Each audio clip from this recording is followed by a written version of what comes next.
Hello everyone, this is the candidate briefing for the election in 2019. You should have a copy of this video alongside with the slides, so do have the slides up or have the slides handy when you're going through, just to make sure you're up to date with exactly what it is I'm talking about and the corresponding information from the slides. So let's make a start. The election. What is the elections and why do we do them? So Middlesex Students' Union is a student-led organisation, and what that means is we basically have elections each year where students pick who they want to represent them and lead their student union.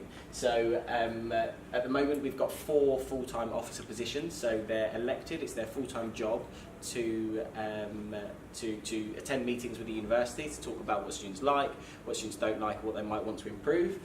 These roles are the president, and then we're a faculty-based student union, so they'll be elected the Vice President Business and Law, Vice President Health and Education, Science and Technology, and Vice President Art, Design, Media and Performing Arts. These roles are paid £24,000 for their full-time job, so students won't do this alongside their studies. So if you are a first or a second year standing in the election, you would take a year out of your studies, work full-time, and then go back to your studies after the role. And then if you are in your final year, you can do it for 1 year or 2 years if you're re-elected after your degree. Our part-time roles, we haven't got anyone running for part-time roles in the room, but we might have online. So the part-time roles are the student trustee positions. So the student trustees have ultimate responsibility on the trustee board, or working with the trustee board to make sure that the student union is not breaking any laws, that we're seeing out our strategy, and that we are financially stable. So that's the trustee board. The trustee board is made up of 4 student trustees, the full-time officers, and some external experts in their areas who are brought in to guide and shape the work of the student union. Any questions at this point for the people in the room? Perfect. If there are any questions, just stop me, and then we'll be able to go through them. So, as I mentioned, in this election we're electing the 4 vice presidents and student trustees. So why do we do elections? So I think we're quite lucky in the UK. I usually like to use this, not slide, because I don't do presentations to my family, but I do like to talk about this when my family ask about what I do, what do I do for my job. Because my parents never went to university, this kind of solidifies it in his mind about what I do. So under the Education Act, student unions have to exist in universities and higher education providers. It says many other things about student unions, but the main point that it says is that appointment to major union office should be by an election in a secret ballot where all members are entitled to vote. So basically what that means is that students automatically are members of the student union when they enroll at university, and the appointment to major union office, which is the leadership, so the full-time officer positions and the part-time positions, should be in a cross-campus ballot where all students are entitled to vote. So we are a faculty-based student union, as I mentioned, but people in other faculties are still able to vote for the positions of the full-time officer roles. Okay, so just because you're campaigning for vice president for art and design, media and performing arts, students in business or law can vote for you. So do make sure that when you are talking to people, you're gearing what you're talking about based on whether they can vote for you based on your academic campaigns or some of the wider policies that you might support in your role as a full-time officer. Does that make sense? Perfect. So the main thing that we wanted to go through in the briefing are the rules. So the rule book about what students can and can't do when standing in the election. There are 4 main things that underpin it, and they are the contextual rules, behaviours, expenditure and campaigning. So they just kind of go through, we'll go through all of them in more detail, and it's kind of just a set of rules and guidance to make sure that you are able to have the best possible time during the election. We all treat each other with respect and we're fair, and we, like I said, we also have the best possible time to get as many students voting as possible. So what are these rules? The contextual rules. So the contextual rules are things that are already set out, that already exist, that already underpin the election and this work. So they're things like the university's academic regulations.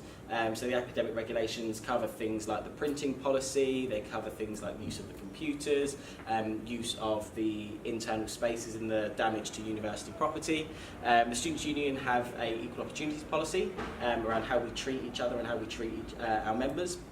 But also the law still stands, the law still exists, so just because we're in an election, there are things like that outside of the campus. So if there are, for example, on the walkway from Hendon Station, there is a derelict building that's got loads of boards around it, and students walk past that every single day on the way up to campus. You wouldn't be able to go and poster that whole area, because you'd still need to get permission from the council. Okay, so all of those things still stand, as well as the academic regulations and the union's equal opportunities policies and the constitution and bylaws. Any questions at this point? No. That's good. So, some of the behaviours. So, this is really, really important, the top one around the campaign teams. So, your campaign teams and people who are going to be out telling people to vote on your behalf are your responsibility. So, if there are any issues, if there's anything that's going on and they are in breach of any of the regulations, ultimately, you will be the person that will be held responsible. So, it's your role as candidates to make sure that people who are campaigning on your behalf are aware of the rules. As I mentioned, a copy of these slides will be available, so you can go through it with them, you can send it to them, and like I said, make sure they are fully aware of what they can and can't do in the premise of this election. The candidates and campaign teams can only alter their material and their campaign. So if you get to a spot on campus where somebody has put a poster, and you think, oh, that's a really, really good spot, I want to put my poster there. Somebody's already put it there, you can't move their poster to then put yours in place. You can only focus and deal with your own campaign material. Does that make sense? Yep. This one's in bold because it's really, really important. Well, they're all important, but this one probably more so. So candidates and campaigners must not bully or intimidate anyone into voting in a particular way or for a particular candidate. Students don't even have to vote if they want to. So you can speak to a student, you can talk to them about why they should vote for you. If they say they're voting for somebody else, that's fine. Ask them to vote for you in your second place, or if they don't want to vote at all, they're within their rights to do that. So you can't bully or intimidate anyone into voting in a particular way. And that's taken really, really seriously if we do receive complaints of that. So really do bear that one in mind. Expenditure. So, as I mentioned at the start of the session, so the candidate campaign packs are currently being put together, which will contain some materials and some resources for you to use. Alongside that, candidates will have a budget, so full-time candidates will have a budget of £40 and part-time candidates will have a budget of £20. You have to keep all of your expenses related to your campaign, and you have to account for them at the end, partly because then at the end the Students' Union can reimburse the full-time candidates with their £20, so half of their campaign, and the part-time candidates will get all of their money back because it's only the £20. But also, so we need to make sure that you are not spending more than £40 because we introduced the budget to make sure that all the candidates are on a level playing field. So other Students' Unions, other places might have no cap on how much you're allowed to spend. That means the students who can afford to spend £500–600 on their campaign are usually going to be the ones that win, because they'll be able to give out a lot more, they'll be able to give out more stuff and get students to vote for them. So do bear that in mind. And like I mentioned, really, really strict deadline, really, really strict budget of £40 for full-time candidates, and you have to account for everything that you use. We're lucky here that the university gives students free printing. So again, other places they're charged 5p a sheet every time they print. So you've got your free printing, you've got your candidate pack. So the budget can really be spent on things like sweets that you might want to give out to people, props for your campaign. So again, you can spend up to £40 for that.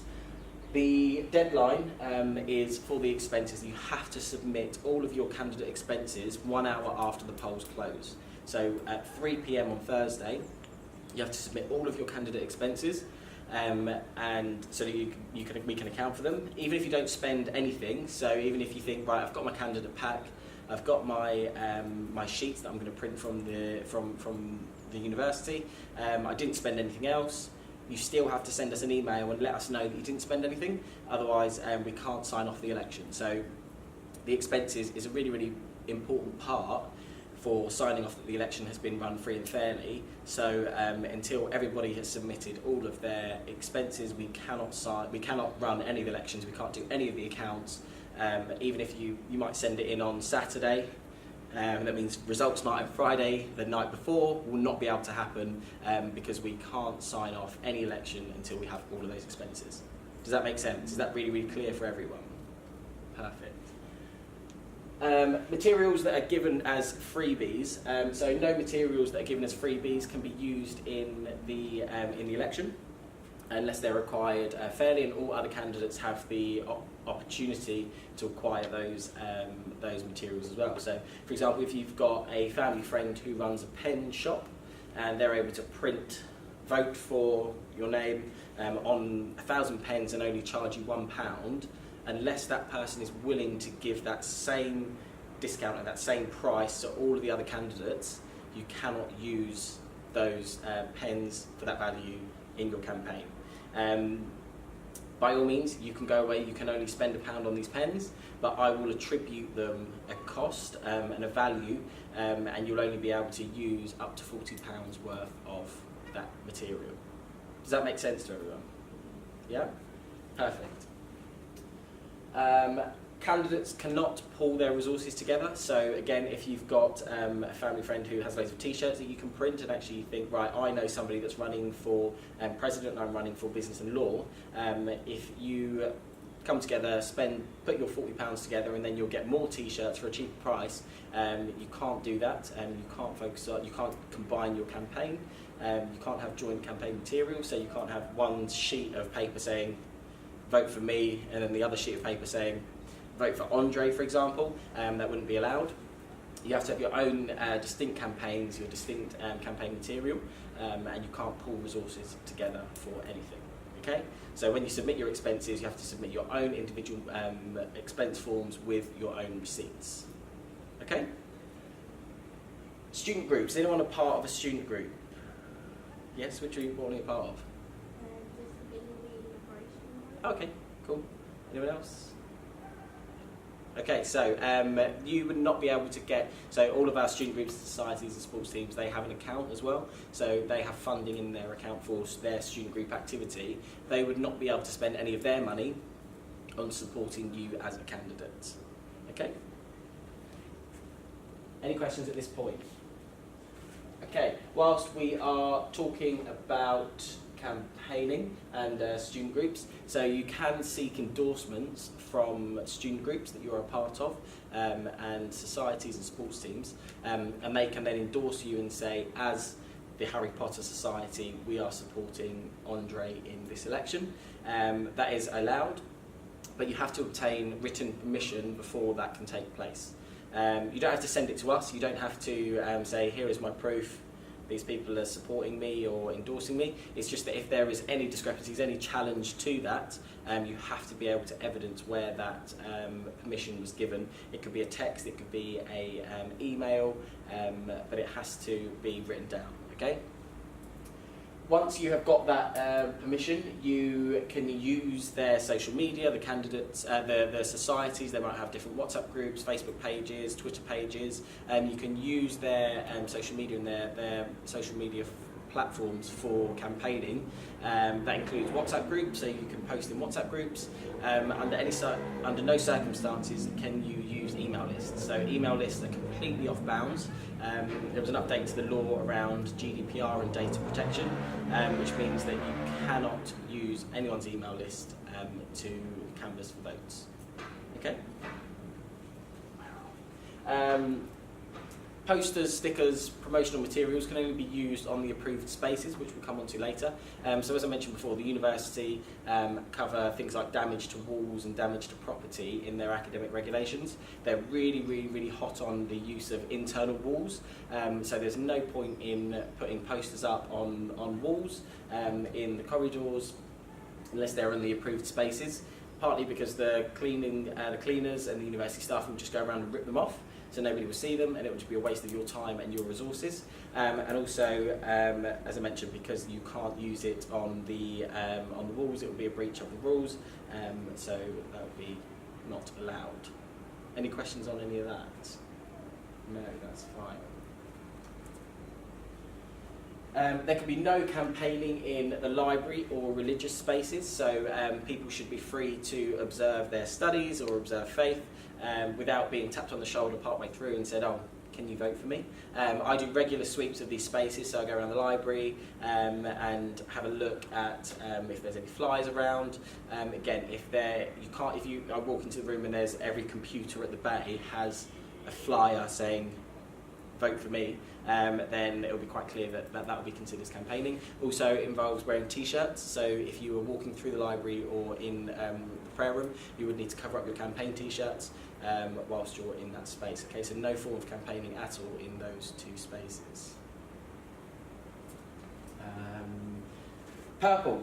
No one can wear purple. I don't think any of you have put down that you want to use purple, but you can't have purple as part of your campaign. This is because the Students' Union, in all of our guidance and stuff to students, say that if you have any issues with voting, speak to someone in purple. The purple t-shirts are the elections team, so we can't have any crossover with people that think candidates are part of the elections team, because that would be unfair, and also we don't want it to seem like the Students' Union, because we know so strong on our purple branding, we wouldn't want it to seem that we are endorsing any particular candidate, which we wouldn't be.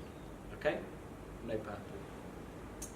No use of your own mobile phone, tablet or laptop or any other electronic device in to get students to vote. So the Students' Union facilitate all of our voting stations.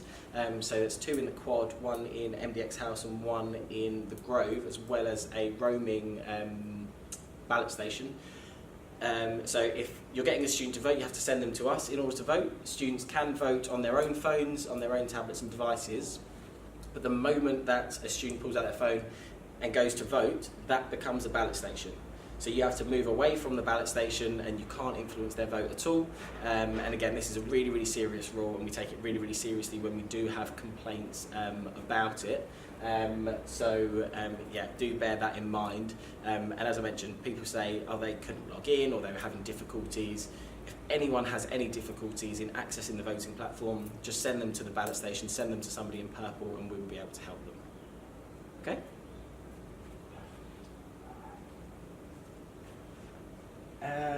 You cannot campaign in any form until we've announced the candidates, which we have done. So we've announced all of our candidates, so you can campaign online. There can be no physical campaigning until the voting opens. So on Friday at 10 AM is when we open the ballot stations, and that's when you can start going around campus, handing out flyers, handing out leaflets, putting up your posters. Until then, there can be no physical campaigning on campus, but you can set up your Facebook groups, your Twitter handles, your hashtags, kind of get them going, but you can't campaign on campus. So some key contacts of people involved in this election. So there's going to be terms that you might hear throughout the next couple of weeks and build up in the running of the election. So we'll just clarify who is who and what their role is. So the returning officer is the person that has ultimate responsibility to say that this election has been free and has been fair, and they will sign it off to say yes, you can announce the results, and this is a legally binding election, that is okay to announce. That's an external person from NUS, so NUS act as a returning officer for loads of different elections for loads of different student unions, so they are completely removed from any individual as a candidate and the union, so there will be no bias leaning in either way. They will make a decision purely based on the evidence that is presented to them, and they'll make a ruling. So all decisions are made by the returning officer. So the decision to stop the election or disqualify a candidate will never come from the Students' Union, it will come from the returning officer, who is an external person.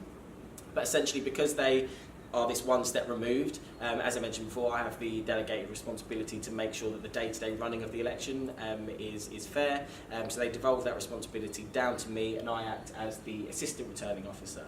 So as I mentioned, I give you guys all the briefings, I make sure all the students know the rules of the election, there are ballot stations, there are people to cover the ballot stations, and we get enough students to vote. And so that's my role. If there are any complaints or any issues with the election, I will carry out an initial investigation. I will might interview witnesses, interview other candidates, gather the evidence, and then make that report to the returning officer, who will make a call and make a judgment based on what is presented to them. So yeah, that's that. The deputy returning officer is somebody from the university. So the university appoints somebody to act as the deputy returning officer. So if there are major breaches to the election, they'll step in and carry out that investigation, make a ruling on behalf of the university and the election process. And then if there are any appeals, students can appeal directly to the returning officer of the election. Does that make sense? Cool. So I'll go through and carry that out in a little bit more detail. But if you have any concerns or there are any complaints about the election, all of the complaints must be sent to studentvoice@mdx.ac.uk. You should have all had emails from that inbox because I've been emailing you already. So if you have any concerns, any complaints, please do send them in that inbox an email. I'll be the one that monitors it and picks it up. All complaints must be submitted in a timely manner. So if something happens on the Friday of voting and then you wait until Wednesday, it doesn't leave us much time to investigate. It doesn't leave us much time to actually put in some provision to make sure that behaviour doesn't happen again, because there's only half a day left of voting. So if you have any concerns, anything you want to raise, you must do it in a timely manner so we can deal with it effectively for the sake of your complaint, and also that's in a fair way for the election. If if you get to the end of the election, again, because we look to sign off the election based on what's there, there'll be no complaints that we can accept after 1 hour of the vote closing. So 3 p.m. on Thursday will be the deadline for all complaints. There'll be no complaints that can be submitted after that point unless they call into question the integrity of the election. So unless they're about how the election was run, then we cannot hear any complaints about any other candidates after that period. Okay, so that's when we present the candidate expenses and all of the complaints, and then the returning officer, will say, yes, I agree that all of the complaints have been dealt with and the expenses are okay. You can go ahead and announce this election. Okay.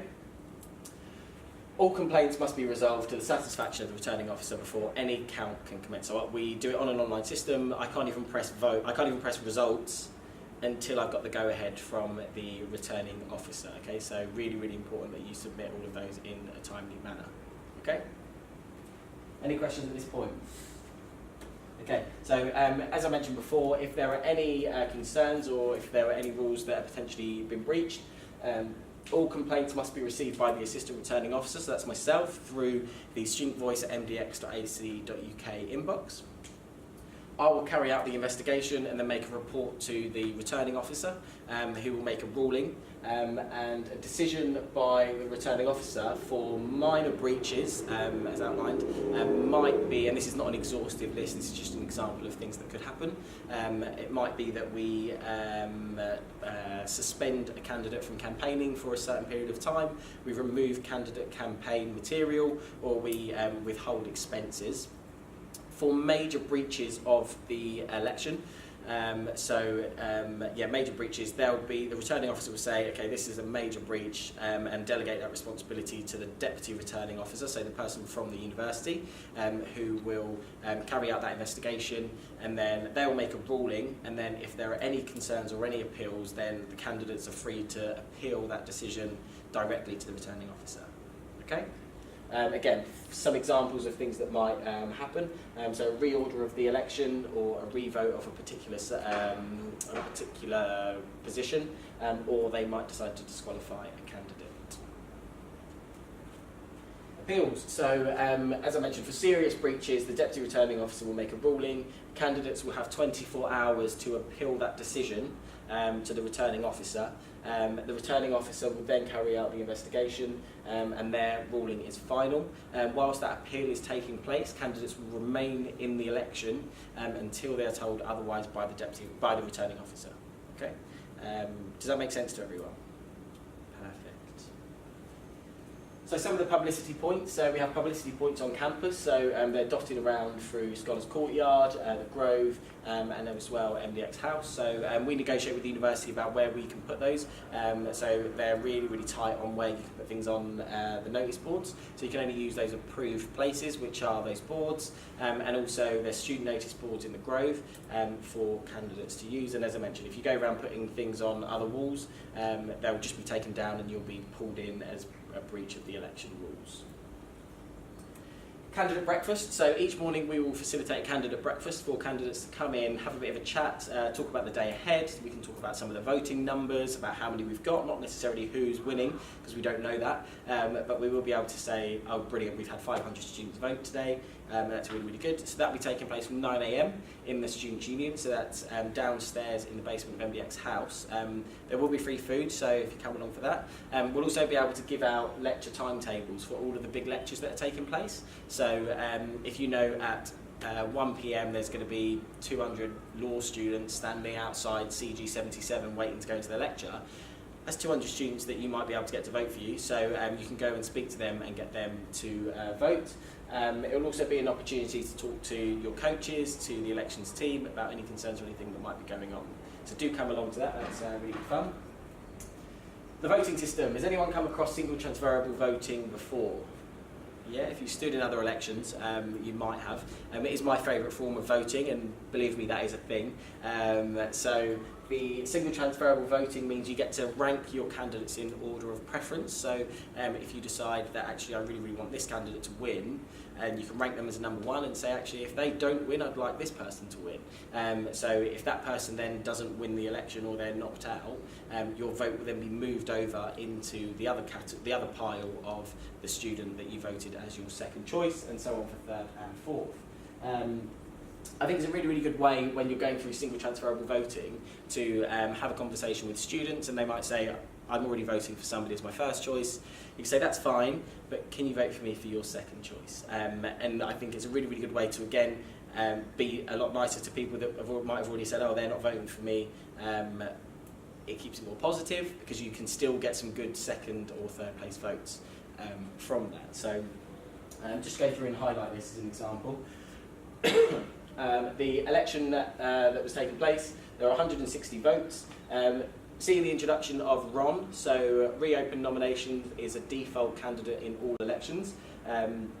So that gives students the opportunity to say, actually, I don't like any of those candidates that are currently standing. I want you to go back to the student body and seek new nominations for me to vote for. So that is Ron, reopened nomination. I have seen Ron win a couple of elections. Not here though, but be aware that that can happen. So in this round, Ron got 25 votes, Lucy got 60, Alice got 40 and Ben got 35. None of them reached the quota, which is half of the amount of votes that are cast in the election. So none of them reached the quota, so it goes to the next round. So the person with the least amount of votes will be eliminated. So Ron, in this case, was eliminated from the election. And in round two, so Ron got 25 votes, so as you can see, 10 of them voted for Ben as number 2, and 5 of them voted for Lucy as number 2, which meant Alice got the lowest amount of votes and therefore was eliminated. After Alice was knocked out, Ben received 30 of Alice's votes and Lucy only received 5, which meant Ben actually cleared the voting and got 75 votes and Lucy only got 70, which meant Ben was elected in this position. So that just goes to show that number 2 votes really, really do count. They really, really do matter. I've personally seen a couple of elections that have been won on second and third preference votes, especially when there's a lot of candidates. So I think for president there's like 10, for business and law there's 10. those 2nd, 3rd, 4th and 5th, even 6th, 7th and 8th, 9th and 10th round votes really are going to come into play. So do speak to as many people as you can, even if they've said they voted for somebody else, ask them to put you as a number 2. Okay? So the hustings, has everybody heard about the hustings from their coach?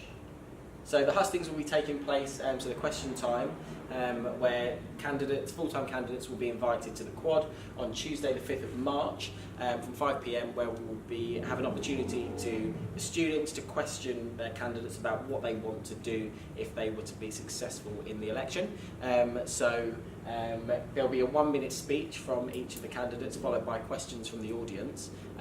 Do get your friends, your campaign team to submit questions using hashtag MDXSU election QT, so question time. So they'll be taking place on Tuesday.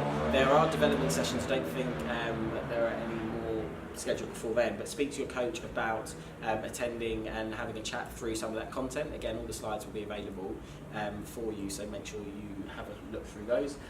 Hustings is probably one of my favourite things in the election, and it's probably the thing that boosts your skills the most, so boost your confidence, because prior to that, how many of you actually stood up in front of 150 people and said, this is why you should vote for me, and this is what's amazing about me, and this is what I want to do. It's very rare that people have done that, so a lot of the time that's the first time that students are going to be en masse publicly speaking. So do make the most of those sessions, because it's really going to boost your confidence for when you move forward in your future careers. Okay.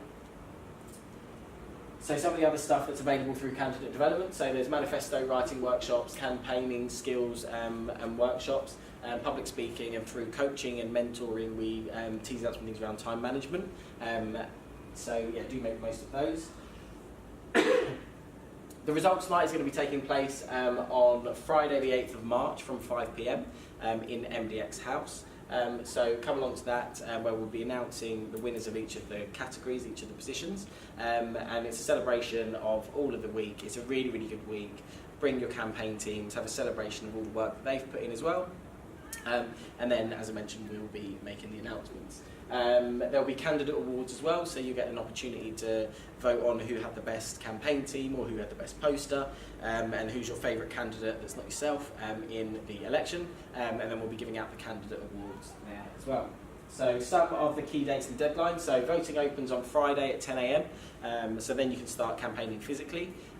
The hustings is on Tuesday from 5 p.m. in the quad, and then the results night on the Friday night, Friday the 8th from 5 p.m.